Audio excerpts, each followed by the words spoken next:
And move on to the actual pelvic thruster, Carson Palmer. Oh, yeah. Oh, Carson man. Palmer fined for a pelvic thrust in Seattle. He says he aimed it at some friends behind the Seattle Some bench. friends behind. Yeah. Whoa! He actually did the DX chop, but like the half version of it. Oh, man. Right. But the NFL says we don't care. We're fining you. Yeah. You hurt Marshawn Lynch's feelings. He is a big bitch. He is. We will fine you now. What else? Giants re-signed Hakeem Nicks since Victor Cruz is out. Yeah, I think so. Sam Bradford back at practice this week after suffering from not only a concussion but a separated shoulder. Oh, yeah.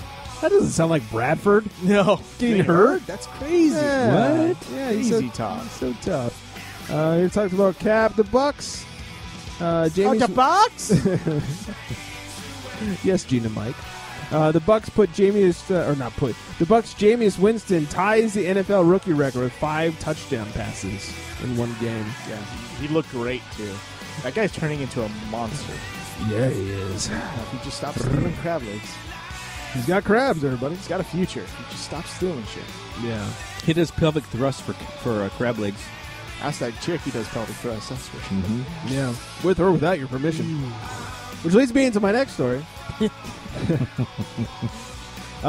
Winston and company threatens to sue CNN if they release the documentary called The Hunting Ground. The movie debuted at Sundance Festival Is that earlier. what rape's called? That's what? Hunting ground. What's it called? Is that what rape's called? You hunt it down, it's called the hunting ground? Yes. Debuted earlier this year. It's about, in part, it highlights the rape investigation against Jameis while he was at Florida State. It features the first public interview from Winston's accuser, Erica Kinsman. His camp says, "We are writing to formally caution CNN that the portions of the film The Hunting Ground pertaining to Mr. Winston are false and defamatory to Mr. Winston." Read from his attorney. "We urge CNN to reconsider the reckless decision to proceed with the broadcast of this deeply flawed documentary in the face of the overwhelming evidence the film's producers consciously and intentionally failed to adhere to any accepted journalistic standards." Yeah, I have a problem with this. She stopped pursuing in court the rape charges.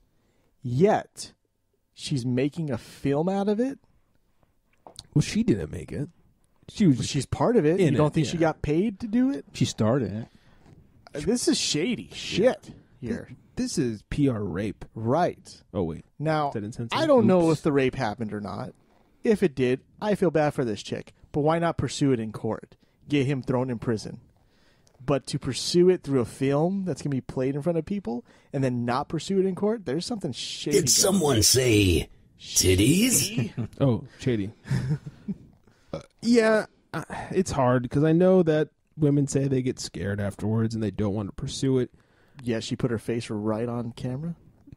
But when that sort of thing happens, Greg Hardy's girlfriend was scared and didn't press charges. We don't see her walking around public. Right.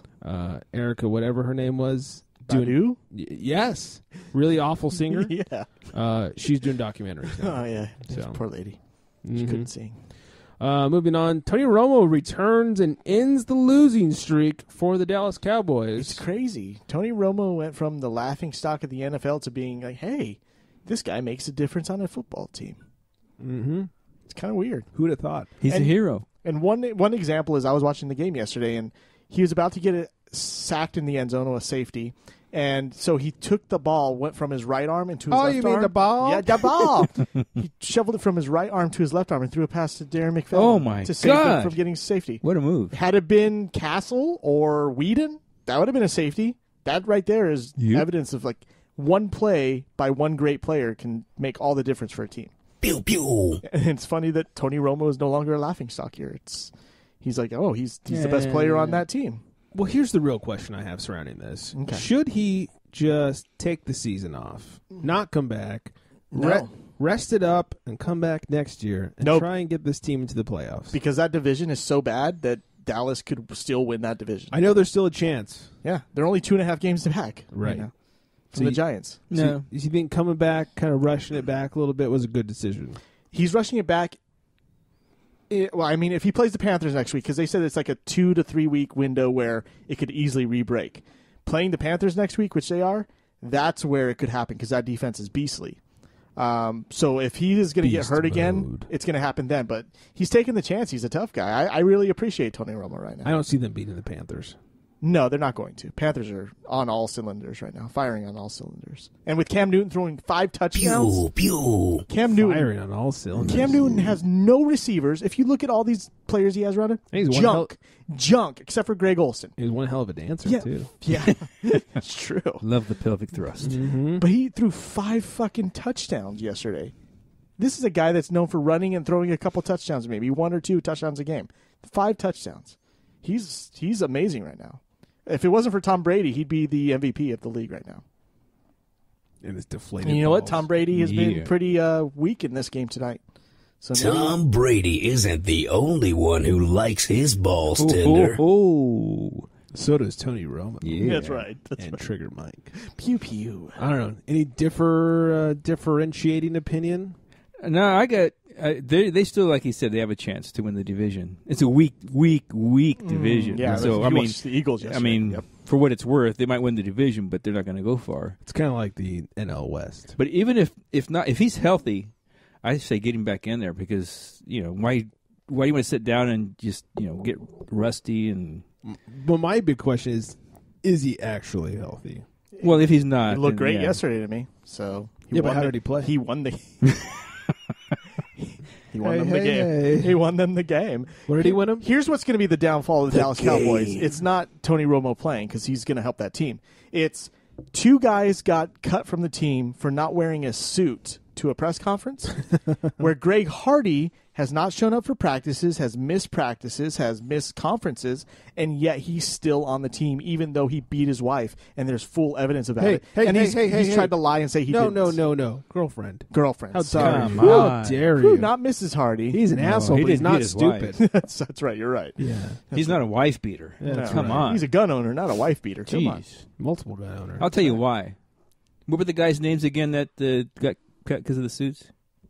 I don't know. That's why. There That's right. you go. That's why. right. But that'll make a team fall apart. Is they go, why are they letting this asshole over here play? Do whatever he wants. Obviously, talent is in the parentheses. And then we got guys that are getting cut that nobody knows. Let me parentheses. compare it to a basketball story. Okay. Do you think if Kwame Brown was accused of raping some white chick in Denver, he'd still be playing? Oh, wait, he's not. But would have still been playing at the time? Of course not. Not if you play for the Lakers. He'd still be in prison in Denver. Right. That's your answer. Like, with that hair, he looks like a rapist. He's not a rapist. I'm not a rapist. I'm not a rapist. Anyways, let's see. Where were we? Oh, yes. Roger Goodell, everyone's favorite. Yes. Get the frickin' lasers. Scotty don't. Roger Eel? Roger Goodell. Triple H? Millions. Greg Popovich? Pop up. It's all the same. Anyways, he's talking about fantasy football versus daily fantasy sports. You see, because we have an investment in fantasy football season long, You done yet? there's nothing illegal about it. Running late. Let me talk Okay. here. Well, that's all I have to say. Got 2 minutes in. I'm gonna start using that one. Running late, everybody. Anyways, he says season-long fantasy. Many people probably play here in this room. It's for fun. Wee fun. It's social. It's an opportunity to enjoy the game, and we encourage our kids to do it. They have clubs in school. It's a way to connect people, and we think that's a wonderful way. Daily Fantasy's taken a little different approach. Oops. We want to make sure we understand how it would be done. We love people who are going to engage in the game and have fun with it. The game! Oh, God. It's not about making money. It's about enjoying the game and enjoying the team, enjoying the players you pick. Scotty, don't play DraftKings, but Scotty, go to NFL.com and play season-long fantasy football. Scotty, no. Daily Fantasy is different in the sense that it's essentially I don't have an investment in it. that too. The player picks whatever players they want, which sounds like regular fantasy. Right. DraftKings does the same thing as regular fantasy football. They do that independently, and it's a matchup of those players. Just like Sounds the same so far. Well, he's talking about DraftKings Daily Fantasy. I mean, just like fantasy football. right. It really would be difficult to have that remote influence we were worried about than than gambling in general. So I'm less troubled on the front, but I also want to make sure that specifically for our fans, when you play something, I want to make sure there are proper consumer protections. Yeah. That's important for us. That is. So what I'm getting is the true difference and why DraftKings should be illegal and not season-long NFL football is that with DraftKings, you don't have to lose sleep hoping you get on that waiver wire to pick up the best player possible. With season-long football, you do. And that's why season-long football is okay and DraftKings is not. Because, I think Trevor, who helps us with the baseball reports, would back me up on this. Mike will wait up on Monday nights and rape that wire. I did it with I had to with D'Angelo Williams. I had to. My running backs were weak, and I'm a top team in the league. Well, it's nice to see you have no life. And then Amendola last week, I got home from doing the show, and I figured John would snatch him. I'm like, John's going to stay up and snatch him. I'm not going to worry about it this week. No. That's San Diego Johnny. 17 minutes in, I'm like, I'm still awake. I'll just grab me some And his Amendola. snatch. I'll just grab me that Amendola. Grab you some. Trevor says Mike is the Monday night guy. Monday, Mike, raw. Waiver wire. Trevor can't make it past 10:30. That's because though he may be under 30, he acts over 50. Oops. You're a pussy. Oh, how dare you! Wow. And finally, in football news, Roger Goodell talks about mixing referee crews to reduce inconsistencies. I don't like how they play together. It's time to break them up. Okay, this can't continue. Referee don't. Never pass this show. We're talking about the fact that certain teams know that with certain refereeing crews that certain penalties will be called more than others. Mm-hmm. And because they all work together as a team. Right. And Goodell is talking about mixing the crews up very, regularly on a weekly basis so that this kind of thing doesn't happen. I'm for it. I honestly, when it comes to mixing, if it helps. Yeah, I don't give a shit. If it helps, great. If not, then who we're not cares? going to know that another ref is on a team that he's not usually on every week. We're not going to know that shit. Right. How about, I feel like this poor dead horse does not want to be beat anymore. But how about we punish the refs for horrendous calls? Simple as that. You make a game-changing Game? call. Oh, shit. What do I call it besides a game? Game. A call within the confines Of the contest of the contest between sports two contest. NFL teams. Otherwise known as the game. Nope. No one ever said that. Then they should be punished. And this goes for every sport. I've been preaching this for years. I feel like everyone's tired of hearing me say it. But it's about goddamn time we hold the refs accountable. That's right. Especially with DVR, when we can look back and say, Joey Crawford did not trip over Mike Budweiser. He tripped over his own goddamn feet. Well, they come out every week. It was Tim Duncan's fault. Get him out of here. Every week they come out after the Sunday games or whatever, and they say, "Oh yeah, the referees they screwed up this call and they screwed up that call. This was the wrong call to make." We apologize. It's our fault. Yeah, and How about you do something? Yeah, and so to further that, the referee did. He screwed that call up. So therefore, the next Sunday he will not be refereeing. He'll be suspended for 1 week or whatever. And we saw it in the Jaguars Tennessee game. It literally affected the end of the game. Yeah, right. The Jaguars had it not been for refs, Cam Newton would not have pelvic thrusted. Yeah, the Jaguars had an illegal procedure. One of the guards was off the line of scrimmage. He's supposed to be on the line of scrimmage.